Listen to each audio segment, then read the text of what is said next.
ci anarchie ku ko bëgg a dindi da nga koy utal procédure. maanaam loo xam ne doo ko yàkkamte da ngay ànd ak ñun di ñu teete ndànk par ndànk ñu jógee ci priorité bi dëgg la mooy sécurité mais bi mu demee dindi mbaar yooyu ñooñu nekkoon nga xam ne kenn xamul lan lañu. mais loolu ñëpp a ko rafetlu ah man de dégguma woon ku ne woon lii jaaduwul ñëpp xam ne ñii fii ñu occupé normalul mais dugg ci ay garage mécanicien di yenu ay oto ci territoire yi di sànni ci àll ba. di maasale ay terrain non maa ngi ragal ne mën naa ëppi loxo buñ ci teelu la wax. la leen daloon ci Colobane. da leen di dalaat.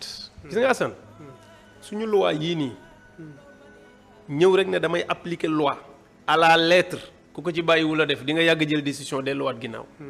imaginez maître Bamba bi mu ne loi bi day tere yalwaan xam nga lu mu ci teg. waaye yooyu yëpp après mën nañoo xool rek. nuñ ko gën a baaxalee. kon xam nga ne am na problème. waaw. yalwaan nan ngay bindee ab loi. loi buy tere yalwaan. loi buy tere yalwaan ci réew mi mais xoolal ca booba jamono. nekk ci réewum sous-développé ay nit nekk fa. ñii handicapé ñii silmaxa ñii amuñu liggéey ñii xiif ñii nga yow nga xoolal nga am sañ-sañu bind loi buy tere yalwaan